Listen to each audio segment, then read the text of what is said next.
சிங்கார பொன்மேடை. இதோ தாலியும் டேய் எங்க கொண்டு வந்து கை வச்சிருக்கிறேன். வசதிக்கு வசதிக்கு வச்சுக்கலாம்ல. இந்த தாலையூரில் எழுந்தருளி அருளாளிக்கும் அகிலாண்ட கோடி பிரம்மாண்ட நாயகியாக விளங்கக்கூடிய அம்மனாகிய ஓம் சக்தி ஆதிசக்தி. ஆமாங்க. ஆதிசக்தியின் அவதாரமாக விளங்கக்கூடிய ஸ்ரீ வனவத்ர காளியம்மன். ஆமாங்க.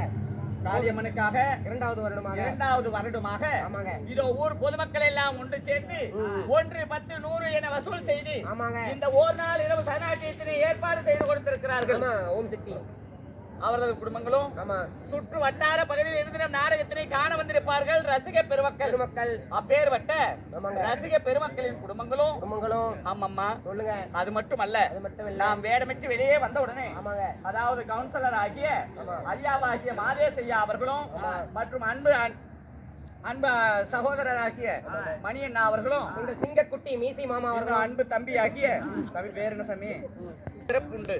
எப்படி உலகத்திலேயே முதன்மையான மூத்த மொழி என்று பெயர் பெற்ற மொழி தமிழ் மொழி. அப்பேற்பட்ட தமிழ் மொழியில எத்தனையோ கலைகள் இருந்தாலும் ஆதியா எத்தனை கலைகள் இருந்தாலும் அந்த ஆதி கலைகளில் ஒன்றாக விளங்கக்கூடிய தெருக்கூத்து கலையினை நம்முடைய உலகம் முழுவதும் அதாவது நம்ம இந்தியா தமிழ்நாடு மட்டும் இல்ல இந்தியா மட்டுமல்ல உலகத்தில் உள்ள அனைத்து நாட்டில் இருக்கக்கூடிய தமிழர்களும் நம் தெருக்கூத்து கலையினை வளர்க்க வேண்டும், அதனை கண்டுகளிக்க வேண்டும். பழைய கலைகளை எல்லாம் மறந்துவிடக் கூடாது என்று நம் கலையினை வளர்ப்பதற்காக உலகமெங்கும் எத்தனையோ வலைதளங்கள் இருந்தாலும் யூடியூப் என்று சொல்லக்கூடிய ஒரு வலைதளத்தில் நம்முடைய தெருக்கூத்து கலையினை விடி முப்பொழுதும் அமர்ந்து மற்றவங்க எல்லாம் ஸ்டாண்ட்ல வீடியோ எடுப்பாங்க.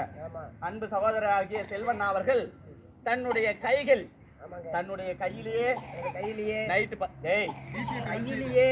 10 மணியிலிருந்து தன்னுடைய கரங்களை மட்டுமே பயன்படுத்தி யூடியூப் என்று சொல்லக்கூடிய அந்த இணையதளத்தில் நம்முடைய தெருக்கூத்து கலையை பதிவிட்டுக் கொண்டிருக்கிறார். YouTube channel. ஆமா, அவரது குடும்பங்களும் எப்படி இருக்க வேண்டும்? ஆமாம்மா, இந்த ஊரை சுற்றியுள்ள அனைத்து ஊர்களுக்கும் நாடு செழித்து நல்ல மழை பெய்து, ஊரு செழித்து உத்தமழை பெய்து, அவரவர் ஆண் போன பக்கம் அரசு பட்டம் கட்டி ஆண்டு இப்படி பெண்கள் போன பக்கம் எல்லாம் பெற்று பெருகி எந்தவித நோய் நொடி பில்லி சூனியம் காத்து கருப்பு எதுவும் அணுகாம இந்த வனபத்ர காளியம்மனின் அருள் பார்வை பெற்று இங்கு அமர்ந்திருக்கக்கூடிய அனைவற்று பேரின் குடும்பங்களும் என்றென்றும் 16 செல்வங்களும் பெற்று பெருவாழ்வு வாழ வேண்டும் என்று இந்த பத்ரகாளி அம்மனை வணங்குகிறோம். நன்றி வணக்கம். இந்த சிங்கார பொன்மேடையில் நமக்காக ஏற்பாடு செய்து கொடுத்திருக்கும் நாடகம் ஸ்ரீ மகாபாரதத்தில் ஒரு பக்திமயமான நாடகமாக விளங்கக்கூடிய ஆரண்ய பருவத்தில் ஒரு பகுதி. பாண்டவருக்கு 9வது வனம். 9வது வனம் அர்ஜுனன் அதாவது பாசுபத கணையை பெறுதல். இல்லை என்றால் அர்ஜுனன் தவநிலை சர்க்கம்.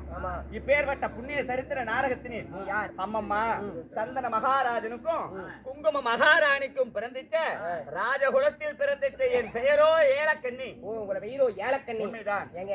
அப்படி ஏலக்கண்ணிங்கிறீங்களே, சந்தன மகாராஜனுக்கு மகளாக பிறந்து ஏலக்கண்ணியாக இருந்தாலும் எங்க இருக்கிறீங்க அம்மம்மா? அப்படி அதாவது ராஜர் குலத்தில் பிறந்த இந்த ஏலக்கண்ணி மகாராஜருக்கு நான் ஒரு இளவரசியாக பிறந்து நான் எதனால் இப்படி வனாந்தரத்தில் வாழணும்?